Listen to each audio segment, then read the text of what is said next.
How's it going, everybody? It's MTG Mondays here with another deck tech. This time I'm doing it on Cockatrice because I don't have any of the Elite Arcanists or the Predator Oozes, but I wanted to build this deck because somebody requested it, and I thought I'd show you what I did.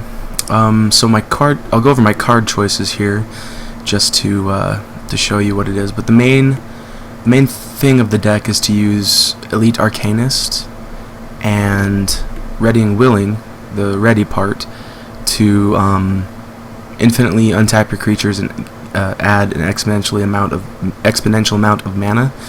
And with another Elite Arcanist out there, you can either burn them to death with Burn, make a bunch of dudes with Cackling Counterpart, throw a Craterhoof Behemoth out there, and attack with everything. So I'll go over my card choices real fast here.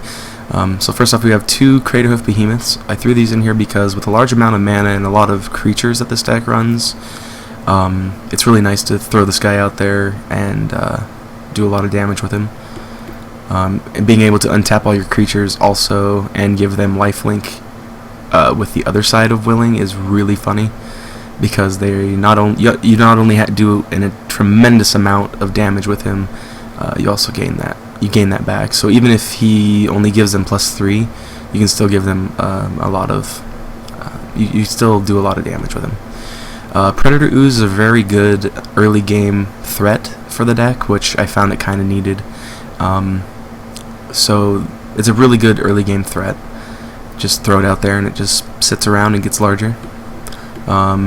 I have all the elves in here because in order to make a large amount of mana, you need to add 4 mana with something. So you either need 4 of these guys out or 4 elves total with this, and in order to get to net more mana each and every turn. So Elvish Mystic, Elvish Archdruids, and Arbor Elves are in there. And then the mainstay of the deck, Elite Arcanist. I actually didn't even know this was a card until I was looking, until somebody actually requested the deck. So I saw it and I actually really like this card. Some of the instants that I have in here are Signal the Clans.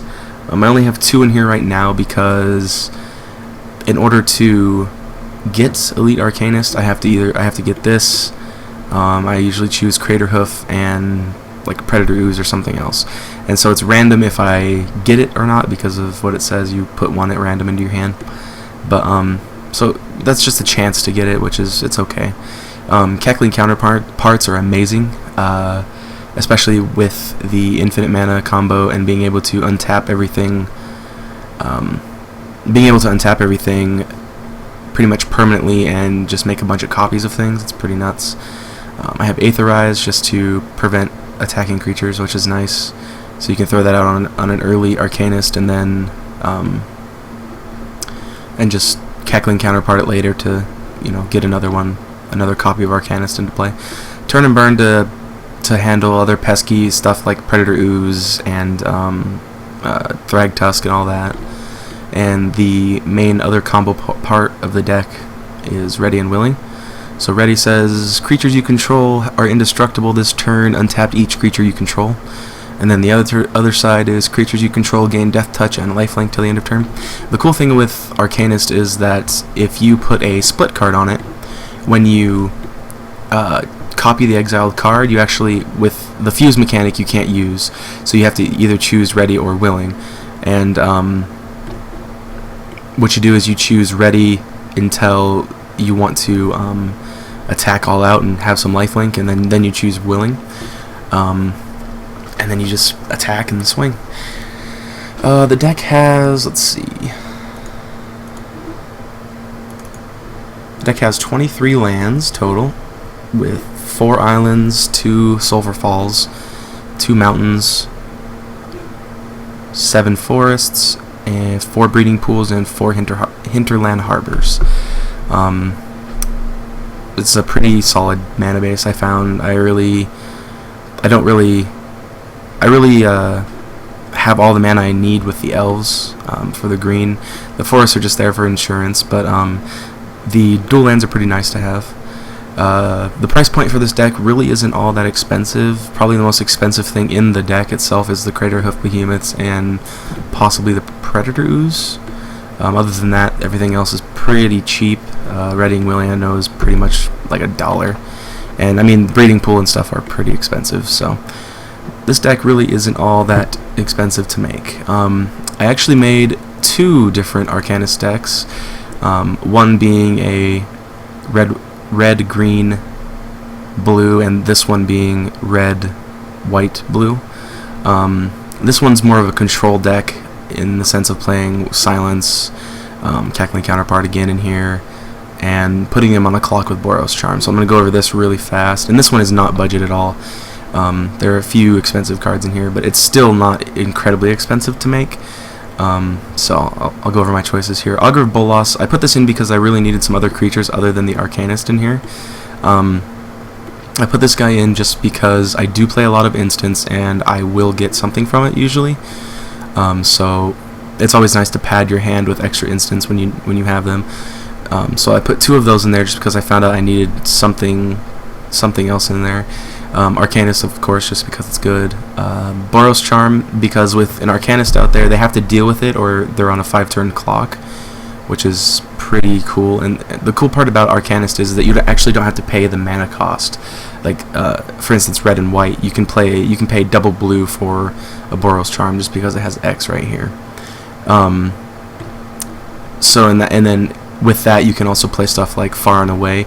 If I wanted to, I could play the away side and make them sacrifice a creature every turn. Cackling Counterpart is in here because I have more instants in this deck than anything.